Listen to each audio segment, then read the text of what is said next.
Salut la machine, j'espère que tu es au top. Dans cette vidéo, on va parler d'un chapitre qui est propre à la physique en théorie, mais qu'on peut aussi voir en technologie d'une façon plus adaptée. Donc on va parler de signal et d'information. On est toujours au collège et ça peut être vu en cinquième. On va d'abord définir ce que sont les types de signaux, puis comment transmettre des signaux, la nature d'un signal, et on finira sur du codage et du décodage. Donc c'est parti.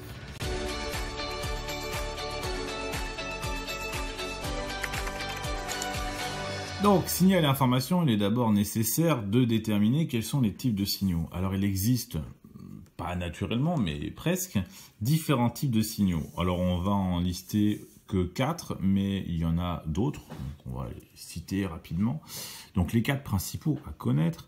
Donc, ce sont les signaux qu'on peut voir. Donc, ça, c'est ce qu'on appelle les signaux lumineux. Les signaux lumineux. Qu'est-ce qu'on peut avoir comme exemple? Eh bien, c'est assez simple comme exemple. Imaginons les feux tricolores. Imaginons un téléviseur, tout type d'écran, un phare, ou des phares, si c'est à deux, c'est peut-être une voiture ou un camion, un gyrophare, etc. Il y en a vraiment beaucoup de signaux lumineux, on est quand même assez sensible à cela. Autre type de signaux qui sont liés d'ailleurs, on a aussi les signaux qui sont sonores. Les signaux sonores, eh bien, c'est grâce aux signaux sonores que vous m'entendez à l'heure actuelle. Donc là, on va retrouver tout ce qui est la voix, mais aussi on va avoir tout ce qui est sirène, klaxon, etc., etc. Autre type de signaux, pareil, assez utilisé, on a les signaux qui sont radio. Alors, les signaux radio, ça veut dire que ce sont des signaux qui ne nécessitent pas de contact pour que ça fonctionne. Donc, ça marche à distance. Donc là, on en a de plus en plus. On a bien sûr la radiophonie. Hein, c'est le fait d'allumer la radio dans la voiture ou à la maison, c'est la radiophonie. Mais aussi, on a le téléphone portable, qu'on appelle le GSM. On a aussi le Wi-Fi, ou la Wi-Fi, ça dépend de votre volonté. Et puis, voilà, il y en a plein. Et enfin, autre type de signaux, les signaux électriques. Donc eux, ils sont, autant les deux premiers, ils sont indépendants de l'homme, autant les deux suivants, radio et électrique, sont totalement technologiques, ils ont été créés par l'homme. Donc en signaux électriques, eh bien sûr, on a l'électricité, mais on va retrouver d'autres signaux comme Internet. Internet qui passe par des câbles, eh bien, c'est des signaux électriques. Bien sûr, et l'électricité. Il y en a pas mal d'autres, mais on ne va pas en faire le détail ici. Et alors, il existe aussi plein d'autres signaux, hein. On ne va pas faire une liste exhaustive, mais on trouve par exemple les signaux olfactifs, hein, ce sont ceux qu'on peut sentir. On a les signaux qui sont tactiles, hein, ceux qu'on peut toucher. Et puis, il y en a plein. On peut même en inventer. Et ce qui est important à savoir, c'est qu'en fait, tout signal peut contenir une information. Il suffit juste de modifier le signal ou de donner une forme au signal, une forme particulière, pour qu'il contienne une information. Et cette information, on va pouvoir la transmettre de quelqu'un vers un autre, ou on va pouvoir la transmettre de façon générale. Et ça, c'est ce qu'on appelle la transmission de signaux. Donc la transmission de signaux, en fait, c'est le fait qu'une information est transmise d'un émetteur jusqu'à des récepteurs. Parce qu'on peut avoir plusieurs récepteurs pour un seul émetteur.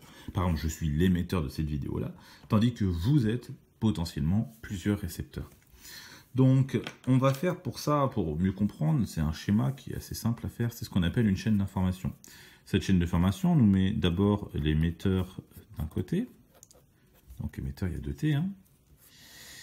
On l'encadre, on fait une flèche et puis on met le récepteur ou les récepteurs de l'autre côté, dans un autre cadre. Et entre les deux, sur la flèche, eh bien c'est la transmission. Donc c'est là qu'on va mettre le type de signal. Voilà. Ou donc type de signal, ou de façon générale, c'est ici qu'on a la transmission. Alors attention, transmission, c'est 2 S, hein, c'est pas avec un T entre les 2 I.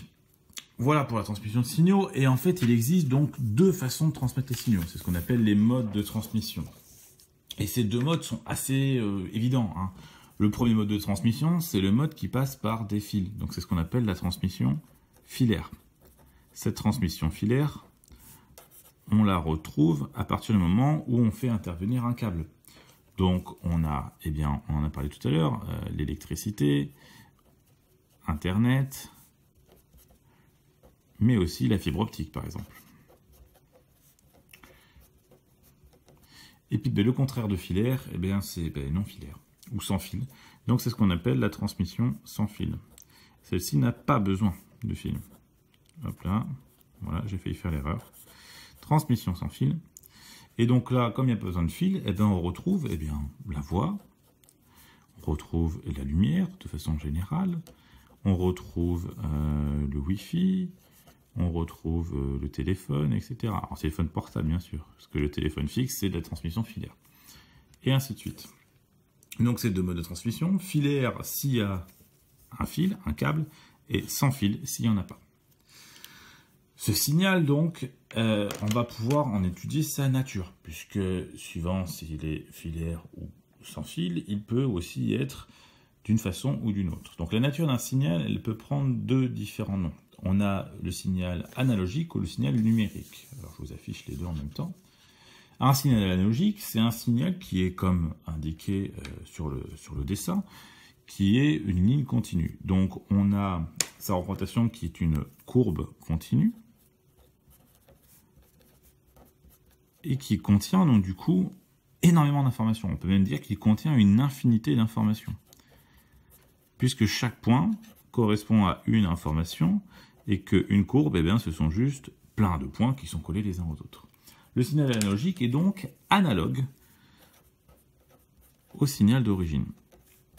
C'est-à-dire que le signal analogique, c'est la forme de ma voix qui est similaire à la voix que je mets.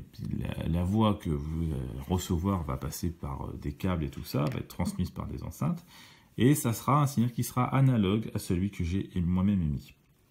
De l'autre côté, on a le signal numérique qui, visiblement, n'a pas du tout la même forme. Donc on n'est plus sur une courbe continue, on est sur des segments. Même parfois on peut avoir des points. Et lui, il n'a pas une infinité d'informations parce qu'on remarque que, autant sur celui-ci, quand on passe d'un point à un autre, eh bien, il y a plein de petits points, alors qu'ici, en fait, il suffit de mettre un point là, et on les relie entre les deux. Donc là, on a juste une quantité finie de points. Quantité finie d'informations. Parce qu'on ne peut pas forcément tout stocker. Parce que le signal numérique, qu'est-ce que c'est? Eh bien, en fait, c'est un signal qui est codé. Donc, c'est un signal codé qui, donc, du coup, ne peut prendre que certaines valeurs. Et la différence entre les deux, eh c'est que celui-ci, on peut le transmettre informatiquement, c'est possible, c'est stockable, alors que celui-ci, il y a tellement d'informations que ça va prendre beaucoup de place à pouvoir le stocker. Justement, quand on parle de stockage et qu'on parle de codage, eh bien, il est important de se pencher sur ce que c'est que le codage. Alors, codage et décodage, une information peut être codée avant sa transmission. Et un code, qu'est-ce que c'est? Parce qu'au final, ça a l'air compliqué, mais c'est très simple, puisque là, j'utilise un code pour pouvoir faire en sorte que vous me compreniez. J'ai utilisé aussi un code ici, couleur, puisque en bleu, on avait les caractéristiques, en marron, on a le signal analogique, en violet, le signal numérique. Donc, un codage, en fait, c'est juste un type de langage. Et on s'en sert énormément, puisque rien que le fait de se parler dans la même langue, c'est un codage, puisqu'on a le même code, cette langue, le français, qui nous permet de nous comprendre. Donc, en exemple, on peut mettre par exemple, eh bien, la langue. Alors, pas la langue, l'organe, mais la langue, le fait de parler. Mais aussi, on a d'autres codes que vous avez peut-être croisés, comme par exemple le morse, qui est une suite de bip-bip ou de signaux lumineux. Mais on a aussi le braille, pour les aveugles. Et puis, on a le langage binaire, par exemple, le fait de faire les chiffres en 0 ou en 1, et ainsi de suite. À ne pas confondre avec le langage non binaire, ce qui est totalement différent. Donc, voilà pour ce qui est des signaux et des informations. Au collège, vu en 5e, c'est un chapitre assez court, mais ça permet de mettre les bases pour la suite quand vous ferez la lumière et le son.